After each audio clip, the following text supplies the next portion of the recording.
What up, Blockchain Nation? What up, YouTube? Thank you for taking the time to watch this video. And also, if you haven't subscribed, please hit the subscribe button. For those who watch these videos on a consistent basis, I want to say a big thank you. You are indeed far too kind. Thank you so much. So, today I'm going to talk about HashGraph. So the first question I want to ask is blockchain or technology, which is the underlying technology behind cryptocurrencies like Bitcoin and Ethereum, is that the way of the future? Not only can you use blockchain for creating cryptocurrencies and crypto assets, there are also numerous applications about blockchain technology. This channel is even talking about blockchain technology. But the question is blockchain in the future? Well, arguably, there's a new concept out there. Well, not a new concept, but new to some of us, which is called HashGraph. So HashGraph, it's not a blockchain, it's a distributed ledger. So let me just clarify. Blockchain technology is an aspect of distributed ledger technology, but not every single distributed ledger is a blockchain. Yeah, you might want to rewind that and I'll say that again. So blockchain is an aspect of distributed ledger technology, but not every distributed ledger out there is a blockchain. For instance, HashGraph. And that's what we're going to talk about today. HashGraph. HashGraph is an interesting concept.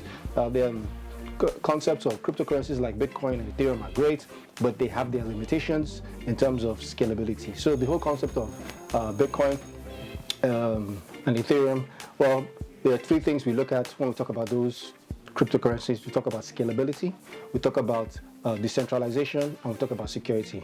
So we realize that once a network is scalable and secure, it usually means it has to be centralized. Or if it is decentralized and scalable, then it's not secure. So the concept with Bitcoin and Ethereum is that it's decentralized and they are both secure, but they can't scale, which means that they can't do a large number of transactions in a particular, not large number of transactions per second. So we're going to talk about HashGraph today. So HashGraph is a really cool concept. Before I even say anything, I want you to watch this video real quick. It's by Mike Maloney. I'll put a link below. And it's about HashGraph, and he explains what really HashGraph is. So. Since the advent of Bitcoin, there have been many thousands of blockchain-based cryptocurrencies created, and now there are more of them being created every single day. So what's different about HashGraph? Well, it isn't blockchain. It's totally different. In fact, the way it works is a real mind-bender and not very easy for me to explain, but I'm going to give it a try. Instead of a block in a blockchain, HashGraph calls their packages of information events. Your computer takes a transaction like a payment, or anything else for that matter, such as an action in a video game, an offer to sell merchandise or even sell stocks or bonds, a bid on that item, a contract, or even a law. Pretty much any information or transaction you want to record, and it puts it in the event. For transmitting information quickly, HashGraph uses a technology that has been the gold standard in computer science for decades. It's super fast, and it's called Gossip Protocol. Your computer randomly tells another computer in the network about the event you've created, and that computer responds by telling your computer about any events it heard about. Then that computer tells another computer about your event and the other events it heard about, and the computer it's talking to responds by telling all the events it knows about. It's absolutely the best, most efficient way to spread information, and it's exponentially fast. But here's the twist. Each time a computer tells another computer about an event, it also includes the information of the time it heard it and who it heard it from, and the time they heard it and who they heard it from, and so on and so on. It's called Gossip About Gossip, and it lets everyone know what everyone else knows and exactly when they knew it in just fractions of a second. The other major component is an even older technology, and it's the most robust, secure, and certain way of coming to absolute consensus. It's called voting protocol. But until now, it was so slow that nobody ever used it. And the twist that HashGraph has given it is that there's no voting. Instead, because everyone already knows what everyone else knows, you can mathematically calculate with 100% certainty how they would vote. It's virtual voting, and it allows HashGraph to come to consensus almost instantly.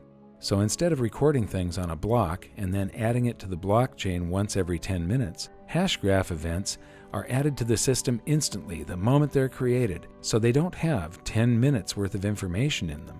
This means that they're small and they contain far less data, so they use very little bandwidth and are much easier to transmit. And because it's not trying to guess the answer to an incredibly complex math problem trillions of times per second, HashGraph uses just a minuscule amount of power. From what I've seen so far, compared to blockchain, HashGraph is lightning fast, more secure, and provably fair. All events are time-stamped the moment they're woven into the system, so the record of whose event came first and whose came second is instant, and there's no such thing as soft forking or unconfirmed events. It can also replace huge portions of the internet that are currently run by centralized servers. That's just a brief about HashGraph. You can watch, I'll put a link below for the full video so that you can watch and get all the details. But yeah, so this is actually a presentation that was done by Cooper Coons, who actually works with Hedera HashGraph.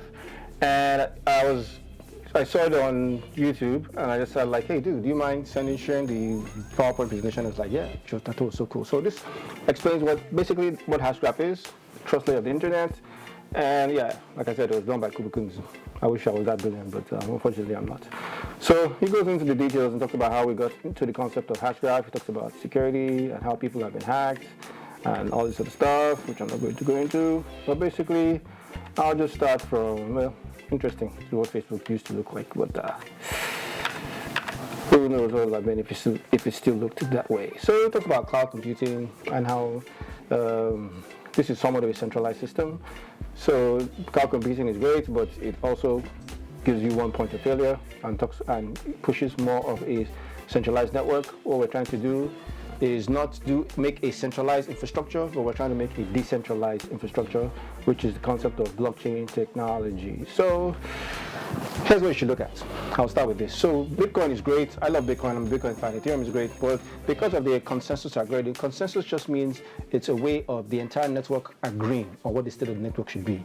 Now, because Bitcoin and Ethereum is decentralized, which means that it's not in one central location, all the servers, all the points or nodes that make up the entire network have to agree on what transactions exist on the network. Hence the concept of a soft fork, which happens sometimes in Bitcoin, whereby two nodes at the same time guess what the math problem is, and then you now have a branch of the actual network. And then the concept with Bitcoin and Ethereum is to always follow the longest fork.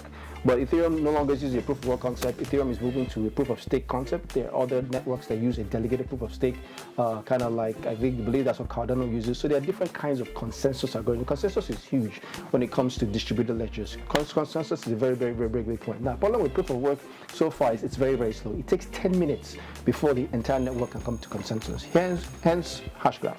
So HashGraph uses a different concept. It uses a gossip protocol and a voting protocol, two very old computer science concepts which are great. It's gossip about gossip, and it allows you to vote, or it does virtual voting based on all the information it has, based on all the gossip that it's received, which I think is absolutely brilliant. So HashGraph comes to consensus through a different concept from blockchain technology, and I'll just go and show you this real quick. So here's the challenge that we have, like I said. So Bitcoin can only do three transactions per second, and there's a transaction fee of, well, as of this recording, the average transaction fee is about 20 cents, and transaction takes about 10 to 60 minutes for a transaction to be confirmed. I remember in 2017 when the price of Bitcoin went through the roof. I mean, it took almost a day for one transaction to get confirmed. When there's a large number of people on the network, and also the fees also increases. So Bitcoin has its limitations from that point. Well, thank God for layer 2 solutions like Lightning Network, which will be on top of Bitcoin and make Bitcoin faster. Anyways, Ethereum blockchain also does 12 transactions per second, and this is the fee, and it takes about 10 to 20 seconds to confirm a transaction. And here comes HashGraph. Now, because it's not a blockchain, it uses a different distributed ledger concept. It's boasting of 10,000 transactions per second, which is really, really huge. And the average transaction fee is minimal, as you can see. And it takes 3 to 5 seconds with finality. What this means is, with blockchain, even though transactions are confirmed, it's still every 10 minutes. Still, it's not 100% sure. That's why you still have some forks that exist. And then ultimately, after the more confirmations that we have, you can now say that, hey, okay, we're sure and sure that this is the actual state of the network. Otherwise, if Bitcoin was sure every single time. After the 10 minutes, there'll be no fork whatsoever. There'll be no need for soft forks. But Hedera boasts of being able to have finality when it comes to the state of the network, which is very, very, very, very, very, very cool. So Hedera is owned and operated by the world's leading enterprises. All these players already are participating with the Hedera on the Hedera bandwidth. And as you can see, Bitcoin, this is daily transaction potential for Bitcoin is about 432,000 transactions a day. Ethereum boasts of 1.2 million transactions, Ripple of 129 million transactions per second, while Hedera boasts of 864 million, which is absolutely insane. So this is something to look at to make you say, hey, Hedera might be the way. And one thing that's great about Hedera, like Bitcoin is a payment network and Bitcoin is a store of value, which is great. Ethereum is the layer 2 on top of Bitcoin, because on Ethereum, not only is it a payment network, but you can also write programmable code on top of Ethereum, which is the concept of a smart contract. So imagine you want to buy a house as opposed to doing conventional way it's done now, whereby you have some kind of escrow account and then you check to see if the house is fine, you do an inspection, and then you make a bid for the house, you make a payment for the house, and you get the details for the house. But it's different with the smart contract. All that stuff can be written in code, which is what Ethereum does. Ethereum is the world's decentralized computer. So now Hedera HashGraph takes it to the next level. It takes what's great about Bitcoin, which is the fact that you have a network and a store of value at the same time, plus it adds what Ethereum adds. It adds what Ethereum gives us in terms of being able to write programmable code and smart contracts, and voila, we have HashGraph. And the implications of this is huge. This is what Bitcoin wanted to be, and also this is also kind of what Ethereum had in mind. So it's marrying the two concepts together, which is great. So people are asking, okay, how come the whole world doesn't know about HashGraph yet? Well, that's what we're doing this video, to tell you guys that HashGraph is really, really cool. But who knows what happens to HashGraph in a couple of years? Who knows what happens to Bitcoin? Will the concept of the Lightning Network make us really look at Bitcoin differently and say, hey, finally, we've got Lightning to work, so we don't have to worry about Bitcoin anymore, and Bitcoin is no longer gives us this issues, and we can scale to thousands of transactions. So will that be Ethereum? I have no idea what it will be. But one thing I do know is that this is a very, very interesting concept that I really want us to take a look at, which is why I thought it was worth mentioning. So watch that video by Mike Maloney where it talks about what HashGraph is. Look at Cooper Kuhn's video and then tell me what you think. I think HashGraph is a good concept. I think it's something that we should look out for. I'm hoping, I don't know what the winner will be, but at the end of the day, I don't do this because I want to speculate in terms of price and say, hey, how am I going to make money from Bitcoin and Ethereum? I love this space so much that I like to share what I'm learning, and hopefully you get something out of it too. So look out for HashGraph. I think it's a great concept. I think it's really going to do well if they do what they promised to do, which is to have lots of transactions per second and give us a network that we can also do smart contracts. Yeah, and another good thing about HashGraph is that the fact that you can also use, if you know Solidity, then you can write smart contracts on HashGraph as well. Yeah, I know that was a lot. That was a fire hose of information, but yeah. So until next time, my wish for you is that you learn how to code, because coding is changing and will change the world, especially this blockchain, distributed ledger technology space. And it's my personal opinion that those who get involved will greatly impact the future. And if that's you, then let's go change the world, baby.